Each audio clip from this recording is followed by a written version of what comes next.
तो आज का मूवी एक्सप्लेनेशन शुरू होने से पहले मैं इसकी IMDb रेटिंग बता दूं जो कि 6.1 है। और ये हॉरर के नाम पे एक अलग ही टीनेज ड्रामा पे कल्ट प्लस हॉरर प्लस वो सब कुछ है। और साथ ही साथ मैं आपसे कहना चाहता हूँ कि भाई जब आ ही जाते हो चैनल पे 89% तो बार बार जब आते हो तो चैनल को सब्सक्राइब क्यों नहीं करते, प्लीज़ चैनल को सब्सक्राइब कीजिए। तो हाय दोस्तों, आज हम आपके लिए मूवी एक्सप्लेनेशन में एक ऐसी मूवी लेकर आए हैं जो स्टोरी वाइज बहुत ही ज़्यादा यूनिक है। यानी कि एक लड़की है पॉलिन जो सपने में है और सपने में वो अपने आप को ही देख रही है जो पूरी खून से लथपथ है। और उसके बाद वो खून की पिचकारियाँ कर देती है अपने ही मुंह पे और उसके बाद उसका सपना टूट जाता है। लेकिन सपना टूटने के बाद जब वो उठती है तो वो एक अलग ही ऑर्गेज्मिक स्टेट में रहती है और उसके बाद सपने में उसे वेट ड्रीम्स आ जाते हैं। उसके बाद हमें मूवी में दिखाया गया है कि पॉलिन सपने से जाग जाती है और फिर वो अपनी माँ के साथ डिनर या यूँ बोलिए मॉर्निंग का ब्रेकफास्ट करने बैठ जाती है। पॉलिन के पिता को दिखाया गया है जो कि काफ़ी अनहाइजीनिक रहते हैं और पॉलिन की माँ काफ़ी स्ट्रिक्ट रहती है। वो उसे हड़का देती है कि वो काफ़ी अनहाइजीनिक है। और फिर पॉलिन की बहन को एक बीमारी है लंग्स से, जिसके उसके लंग्स कमज़ोर होते जा रहे हैं। पॉलिन की माँ उसे बोलती है कि मुंह खोलकर खाना बंद करो, तो पॉलिन इस पर चिढ़ जाती है और वो वहाँ से उठ के चले जाती है और वो उसके बाद खाना भी पूरा नहीं करती और अपने स्कूल की तरफ चले जाती है। पॉलिन एक स्कूल में पढ़ती है जहां वो मेडिसिन का कोर्स कर रही है, लेकिन उसे लगता है कि वो पहले से ही सर्जरी की सारी चीज़ें जानती है। पॉलिन अपने टीचर से सवाल पूछती है कि क्या एसटीडी हो सकती है एक कॉर्प्स के साथ सेक्सुअल रिलेशनशिप बनाने में। तो टीचर इस चीज़ का बिल्कुल भी कोई आंसर नहीं देता क्योंकि उसे ये सवाल ही बेतुका लगता है और वो पॉलिन को डांट कर चुप करवा देता है क्योंकि पॉलिन का ये एक बहुत ही वाहियात सवाल होता है। पॉलिन बेंच में बैठी रहती है जहां उसे दो लड़कियां आपस में बातें करते हुए दिखती है। दोनों लड़कियां अपने बॉयफ्रेंड की बुराइयां कर रही होती है और तभी वहां पे उनका बॉयफ्रेंड आ जाता है और फिर वो दोनों आपस में किस करती हैं। तो पॉलिन उस बॉयफ्रेंड को बता देती है कि ये दोनों तुम्हारी ही बुराइयां कर रही। पॉलिन की माँ उसे अपने साथ चर्च लेकर जाती है जहाँ से फादर की मदद से वो कुछ एटिकेट सीख सके और वो उसे चर्च में प्रार्थना करने के लिए भी कहती है। पॉलिन फादर को बोलती है कि उसे उसके भाषण में कोई भी इंटरेस्ट नहीं है और वो फालतू की बकैती मारना कम करें। फादर उसे वहाँ से भेज देता है। पॉलिन उसके बाद अपने सपने में ही जीसस से प्रार्थना करती है और कहती है कि उसने अपनी कोई भी किताबें नहीं पढ़ी है, लेकिन उसे लगता है कि उसे सारी की सारी सर्जरियाँ आती हैं और साथ ही साथ वो अपनी वर्जिनिटी लूज़ करने के बारे में सोच रही है। हालांकि ये एक बुरा आइडिया है लेकिन वो फिर भी अपनी वर्जिनिटी लूज़ करेगी। अगले दिन क्लास में टेस्ट हो रहा होता है लेकिन पॉलिन अपनी आंसर शीट में कुछ भी नहीं लिखती। तो जब उसका टीचर उससे पूछता है कि वो कुछ लिख क्यों नहीं रही है तो पॉलिन बोलती है कि उसे ज़रूरत ही नहीं है, उसने सब कुछ कर लिया है और उसके दिमाग में सब कुछ है। और फिर उसके बाद क्लास इंटरवल के बाद उसकी माँ उसे एक नई क्लास में डाल रही होती है, कैडेलियन क्लास में, जिसमें कि छोटे बच्चों को एटिकेट सिखाए जाते हैं। पॉलिन जब ये सुनती है तो वो अपनी माँ से बोलती है उसे इसकी ज़रूरत नहीं है, वो ऑलरेडी काफ़ी एटिकेटेड है। लेकिन उसकी माँ बोलती है नहीं ऐसा नहीं है। तो पॉलिन इस पर कहती है और वो बहुत बड़ी है इस क्लास के लिए। तो उसकी माँ कहती है फालतू बकवास मत करो, तुम्हें ये क्लास देनी ही पड़ेगी। रात को डिनर के टाइम पे पॉलिन बोलती है अपनी माँ से कि वो कैडेलियन क्लास नहीं देगी। तो वो अपने पिता को भी बोलती है ये सब क्या बकवास चल रही है। तो उसका पिता उसका साथ नहीं देता और अपनी ही वाइफ का साथ देता है। पॉलिन को रात को सोते हुए सपना आता है जिसमें कि वो एक कटी हुई लाश के साथ सर्जरी कर रही है और पूरी खून ही खून हर जगह है। तो पॉलिन की इस सपने से हमें पता चलता है कि पॉलिन को लगता है कि वो बहुत ही बेहतरीन सर्जन है जबकि उसे कुछ भी नहीं आता, लेकिन उसे लगता है कि वो बहुत ही फाड़ू सर्जन बन सकती है। इस सपने के बाद पॉलिन एक ऑर्गेज्मिक स्टेट में जागती है। नेक्स्ट डे वो एडम के पास जाती है और बोलती है कि क्या वो उसकी वर्जिनिटी लूज़ कर सकता है। ये सुन के एडम और उसके दोस्त बहुत ज़्यादा हंसते हैं। फिर पॉलिन उसे अपना नंबर देती है और वहाँ से चले जाती है। फिर रात को पॉलिन की माँ अपनी बेटी से बोलती है कि वो उसे बहुत ही ज़्यादा प्यार करती है और वो उसका हमेशा ध्यान रखेगी। पॉलिन अपनी नाक की पियर्सिंग करती है खुद ही। वो पहले सैनिटाइज करती है और उसके बाद अपनी पियर्सिंग करती है। उसके बाद उसे सपना आता है कि वो लाशों से भरी हुई जगह पे है और फिर उस सपने के बाद वो ऑर्गेज्मिक स्टेट में जागती है हमेशा की तरह और उसे मज़े ही आ जाते हैं एकदम।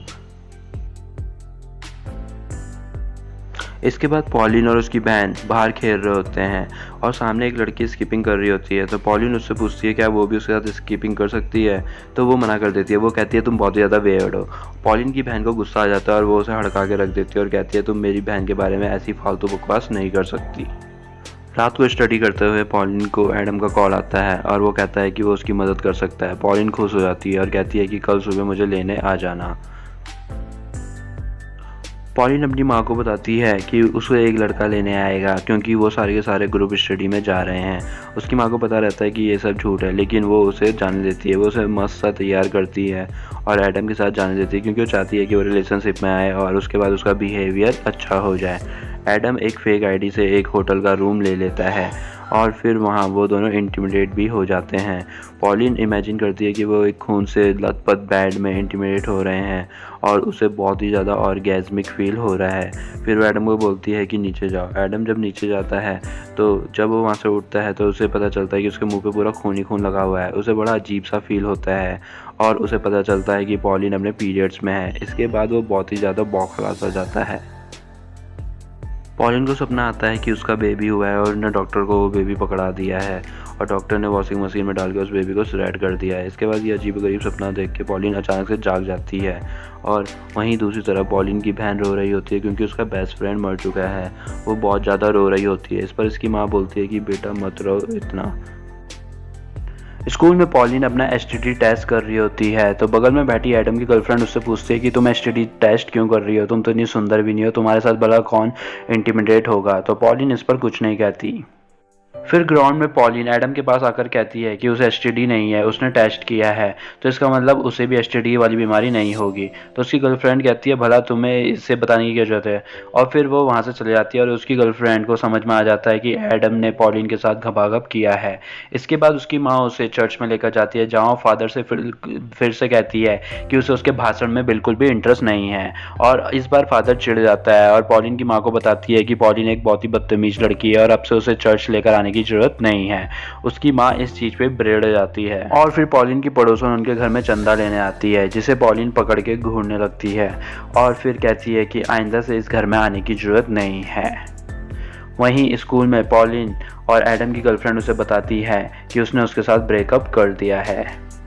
पॉलिन इस बात पे कहती है कि उसे एडम पे कोई इंटरेस्ट नहीं है और वैसे भी वो सेक्सुअली बहुत ही बकवास है। तो इस पर वो कहती है कि कोई बात नहीं, वैसे भी तुम्हारी बॉडी एक बच्चे की तरह है, और फिर वो वहाँ से चले जाती है। पॉलिन को ये बात सुन के बहुत ज़्यादा गुस्सा आता है। रात को वो अपने नेवल के हिस्से पे मार्कर से निशान लगाती है और सोचती है कि क्यों ना वो अपने नेवल का डिज़ाइन चेंज करे सर्जरी के थ्रू।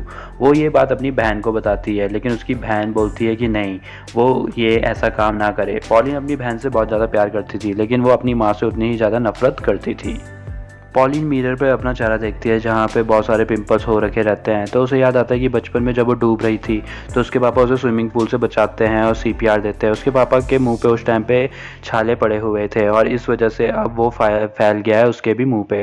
डिनर के टाइम पे वो अपने पापा को सुनाती है और कहती है कि तुम्हारी वजह से मेरे मुँह पे पिम्पल्स हो रहे हैं। तो उसके फादर कहता है कि ऐसा कुछ नहीं है, उसने उसकी जान बचाई थी और ये बीमारी ऐसे नहीं फैलती, पिम्पल नेचुरली है। पर पॉलिन ये बात नहीं मानती। पॉलिन स्कूल की क्लास में टॉयलेट में जाके एक दवाई खाती है और वापस आती है और अपने टीचर को बोलती है कि मेरी तबीयत ख़राब है, क्या मैं घर जा सकती हूँ। तो टीचर कहता है फालतू की बहानेबाजी नहीं चलेगी, लेकिन उसने दवाई खाई हुई रहती है और वो एडम की गर्लफ्रेंड के ऊपर सारी उल्टियाँ मार देती है जिससे कि फिर टीचर को लगता है कि इसकी रियल में तबीयत ख़राब है और वो उसे घर भेज देता है। और उसकी माँ बहुत परेशान है पॉलिन की इन हरकतों से क्योंकि उसकी माँ को पता चल जाता है कि पॉलिन ने कुछ हरकत की है जिससे कि उसे वॉमिट तो आई है लेकिन उसकी तबीयत एकदम ठीक है।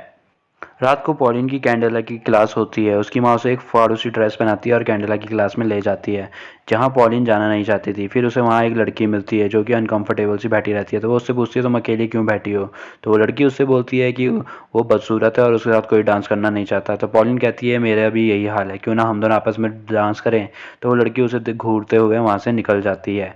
उसके बाद उसे एक लड़का डांस के लिए पूछता है तो पॉलिन उसके साथ डांस करने लग जाती है और वो लड़का उससे पूछता है कि तुम्हारे लिप्स में क्या हो रहा है। तो वो बोलती है ये एक पॉल का डॉट है और ये बोल के वो उसे किस कर देती है। लड़का एकदम बहुत चक्का सा नीचे गिर जाता है और उसे बहुत ही ज़्यादा अजीब घिनौना सा फील होता है पॉलिन की इस हरकत से। पॉलिन की माँ उस लड़के से सॉरी बोलती है और उसके बाद अपनी बेटियों को लेकर घर वापस आ जाते हैं जहाँ रात में पॉलिन की बहन की तबीयत बहुत ही ज़्यादा ख़राब सी होने लग जाती है और उसके लंग्स अब जवाब देने वाले हैं। पॉलिन अपनी बहन को बहुत ज़्यादा प्यार करती है और वो सोच रही थी क्यों ना वो उसकी सर्जरी कर दे। पॉलिन लाइब्रेरी में जाके सारे लंग्स से रिलेटेड बुकें पढ़ लेती है और जब उसकी माँ को ये पता चलता है तो वो उससे पूछती है वो स्कूल क्यों नहीं गई, और वो उसे बोलती है कि मैं सारी सर्जरी के बारे में पढ़ना चाह रही थी। उसकी माँ उसे खींच के एक थप्पड़ मार देती है जिससे कि पॉलिन नाराज़ हो जाती है और अपने रूम पे जाके बैठ जाती है। नेक्स्ट डे पॉलिन को एक चिड़िया मरी हुई मिलती है, वो उसे उठा के घर ले आती है और वो उसको पेट फाड़ के उसके लंग्स को बाहर निकालती है और वो सोचती है कि उसे सर्जरी करनी आ गई। वो इतने में ही अपने आप को एक सर्जन समझ बैठी थी। एडम और उसके फ्रेंड्स वहाँ आके पॉलिन के घर में अनशन लिख देते हैं जिससे कि पॉलिन को बहुत ज़्यादा गुस्सा आता है और घर में जाके एडम की गर्लफ्रेंड का सिर फोड़ देती है, जिसकी वजह से प्रिंसिपल उसे स्कूल से एक्सपेल कर देता है। इसके बाद उसकी माँ उस पर तांडव हो जाता है, लेकिन उसकी माँ को कहीं जाना होता है तो उसकी माँ उसे छोड़ के मतलब काम से चले जाती है और उसके पिता को उसकी देखभाल के लिए रख देती है। लेकिन पॉलिन के दिमाग में तो कुछ और ही चल रहा था। वो अपने पिता को एक नशे वाली गोली दे देती है जिससे उसका पिता बेहोश हो जाता है। वो अपने पिता को भान देती है। उसके बाद वो सामने की पड़ोसन लड़की के साथ बोलती है कि आई एम सॉरी, मैं तुमने दोस्ती करना चाहती हूँ और मेरे पास आ जाओ। जब वो लड़की उसके बातों पे आके उसके ग्राउंड में आ जाती है तो वो उसे बेहोशी की दवा से बेहोश कर देती है। उसके बाद वो अपनी बहन के रूम पे जाती है और उसे बड़े प्यार से उसके सर पर हाथ रखती है, लेकिन उसके बाद वो उसे भी बेहोश कर देती है। फिर वो दोनों लड़कियों को बेसमेंट में लेके जाती है जहाँ वो उनका लंग्स ट्रांसप्लांट का सर्जरी परफॉर्म करती है। पहले वो अपने आप को गंजा करती है जिससे कि कोई भी बाल उनके ऊपर ना छड़ जाए। उसके बाद वो लंग्स ट्रांसप्लांट करती है। तभी वहाँ उसकी माँ आ जाती है और वो अपने पति को बंधा हुआ देख के पूरी की पूरी बौखला जाती है। वो बोलती है लड़कियाँ कहाँ हैं उसे खोलने के बाद, तो उसके पति को कुछ भी पता नहीं रहता। वो अपनी पॉलिन को ढूंढती है और उसकी बेटी को, ढूंढते ढूंढते वो उस रूम तक चले जाती है जहाँ पे वो उसका लंग ट्रांसप्लांट कर रही होती है और उसकी माँ को पता चल जाता है कि उसने उसकी दूसरी बेटी को मार डाला। वो दोनों बहुत ज़्यादा रोते हैं और पॉलिन को भी रियलाइज़ हो जाता है कि उसने दोनों लड़कियों को मार डाला। मूवी यहीं पे ख़त्म हो जाती है। अगर आप इस चैनल में नए हैं तो चैनल को सब्सक्राइब करना ना भूलें। साथ ही साथ अपने मूवी लवर्स दोस्तों के साथ इसे शेयर कीजिए ज़्यादा से ज़्यादा और ऐसे एक्सप्लेनेशन आते रहेंगे। साथ ही साथ हमारा टॉप 10 काउंटडाउन देखना बिल्कुल ना भूलें।